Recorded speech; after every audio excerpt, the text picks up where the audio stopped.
Eu me recusei a adotar o bebê fruto do caso extraconjugal do meu falecido marido. Parte 4. Não queria sobrecarregá-los com mais problemas. O processo finalmente foi a julgamento há 3 semanas. Meu advogado apresentou todas as provas. O advogado de Irene e Robert tentou argumentar que as crianças precisavam dos avós em suas vidas. A juíza perguntou a Lucas e Miranda se queriam ver Irene e Robert. Ambos disseram que não. A juíza pediu que explicassem o motivo. Lucas respondeu que eles o vinham assediando e fazendo-se sentir culpado por coisas que não eram culpa dele. Miranda disse que tinha medo deles e não se sentia segura perto deles. A juíza arquivou o caso por completo. Afirmou que não havia nenhuma prova de que eu fosse uma mãe incapaz e que Lucas e Miranda já eram suficientemente maduros para decidir por conta própria se queriam ter contato com familiares. Ela também ordenou que Irene e Robert pagassem minhas custas judiciais, que somavam quase $8.000. Irene começou a chorar na sala do tribunal.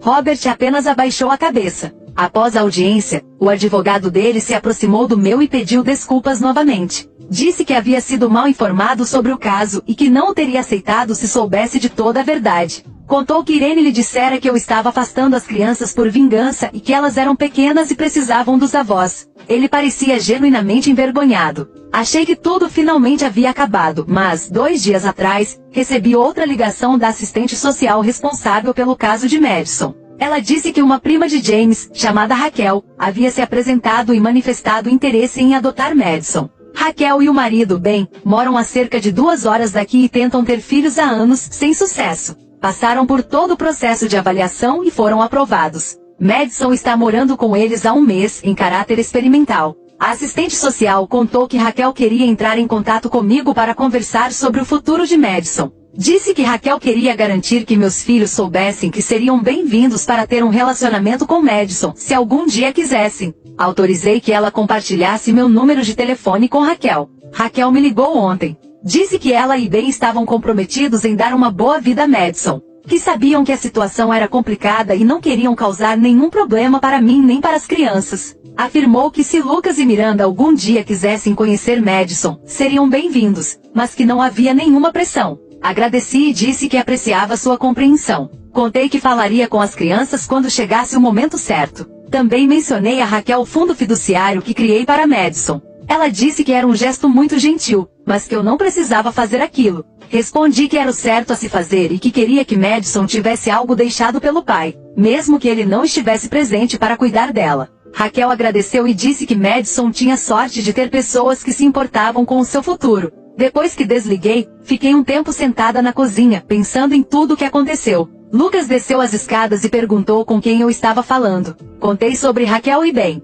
Ele perguntou se isso significava que Madison agora tinha um lar. Respondi que sim. Ele assentiu e disse que isso era bom. Não falou mais nada, mas deu para ver que se sentiu aliviado. Perguntei a Lucas como ele se sentia sobre talvez conhecer Madison algum dia. Ele disse que não sabia e precisava de tempo para pensar. Respondi que não havia pressa e que ele poderia decidir quando estivesse pronto. Miranda ouviu nossa conversa e entrou na cozinha. Perguntou se precisaríamos ver Madison. Disse que não, e expliquei que Raquel apenas queria que eles soubessem que a opção existia. Miranda respondeu que não queria pensar nisso agora. Eu disse que tudo bem. Estou exausta com tudo o que aconteceu nos últimos meses, o processo, o roubo de identidade, o assédio de Irene e Robert. Parece que isso nunca vai acabar. Mas pelo menos, Madison está segura e tem uma família que a quer. Já é uma preocupação a menos. Meu advogado disse que Irene e Robert têm 30 dias para pagar as custas judiciais determinadas pela juíza. Se não pagarem, ele poderá tomar novas medidas legais. Eu não me importo tanto com o dinheiro, só quero que nos deixem em paz. Meu advogado disse que a ordem de restrição ainda está em vigor e continuará assim, a menos que eu escolha revogá-la.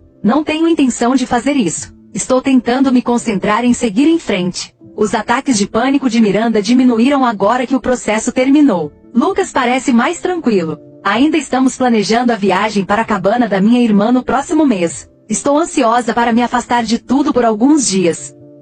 Atualização 3. Já se passaram 3 meses desde a minha última atualização, e eu queria encerrar este capítulo compartilhando o que aconteceu desde então. A viagem para a cabana da minha irmã foi exatamente o que precisávamos. Passamos 4 dias caminhando, pescando e sentados à beira do lago. Miranda riu pela primeira vez em meses. Lucas ensinou a ela como fazer as pedras pularem na água. Ficamos acordados até tarde uma noite, fazendo uma fogueira e assando marshmallows. Ninguém mencionou James Madison ou Irene Robert.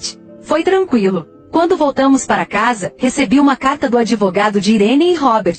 Eles estavam contestando a ordem judicial que os obrigava a pagar minhas custas legais. Alegaram que não podiam arcar com o valor e pediram que a juíza reconsiderasse. Meu advogado apresentou uma resposta e a juíza negou o pedido. Ela manteve a decisão e deu a eles 60 dias para pagar o valor total, sob pena de sanções adicionais. Irene e Robert não pagaram. Meu advogado iniciou o processo de cobrança. Descobrimos que eles haviam vendido a casa e se mudado para um apartamento de aposentadoria menor. A venda da casa deveria ter lhes dado dinheiro suficiente para pagar o que deviam, mas eles alegaram precisar dos fundos para despesas médicas. Meu advogado disse que poderíamos continuar cobrando a dívida, mas isso me custaria mais honorários. Eu disse para desistir, não me importava mais com o dinheiro, só queria que eles saíssem da minha vida. Por essa época as empresas de cartão de crédito entraram em contato comigo sobre as contas fraudulentas que James havia aberto. A investigação confirmou que eu não era responsável pela dívida.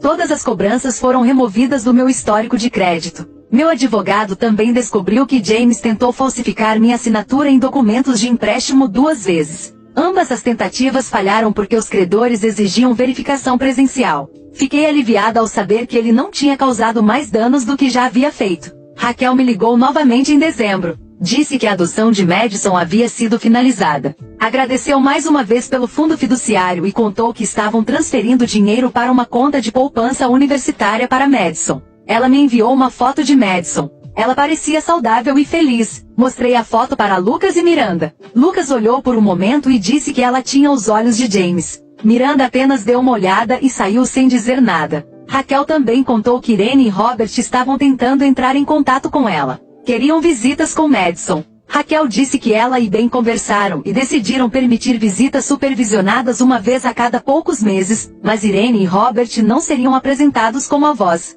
Seriam apenas a tia-avó e o tio-avô. Raquel disse que queria que Madison soubesse de onde veio, mas não queria que Irene e Robert tivessem qualquer autoridade sobre sua criação. Achei isso razoável. Carol, a mãe de Ashley, aparentemente causou problemas para Raquel e Ben. Ela apareceu várias vezes na casa deles sem avisar, exigindo ver Madison. Raquel disse que Carol ficou agressiva e os acusou de afastarem Madison dela. Raquel e Ben precisaram conseguir uma ordem de proibição de entrada. Não fiquei surpresa. Parecia que todos os envolvidos nessa história tinham problemas com limites. Em janeiro aconteceu algo com a igreja de Irene e Robert. Eu havia parado de frequentar depois da separação, porque não conseguia lidar com o julgamento dos outros membros. Mas minha amiga Sarah, que ainda frequenta, me ligou em um domingo à tarde. Ela disse que houve uma confusão naquela manhã. Aparentemente Irene vinha dizendo às pessoas da igreja que eu a havia deixado, junto com Robert, sem casa e sem recursos. Ela afirmava que eu os forcei a vender a casa e me recusei a ajudá-los financeiramente. Também dizia que eu havia rejeitado Madison por ser egoísta e cruel. Sarah contou que vários membros da igreja estavam me tratando mal por causa do que Irene dizia. Mas naquele domingo, alguém levou provas impressas para a igreja e as deixou no salão de convivência. Segundo Sarah, havia cópias de mensagens de texto mostrando que Irene havia encorajado James durante o caso extraconjugal. Também havia mensagens em que Irene chamava Lucas e Miranda de nomes horríveis e os culpava pela morte de James. Sarah disse que havia fotos também, mas ela mesma não chegou a vê-las. A comunidade da igreja ficou chocada. Sarah contou que as pessoas ficaram furiosas com Irene e Robert por mentirem. O pastor Curta, comente, siga e compartilhe o perfil para a próxima parte.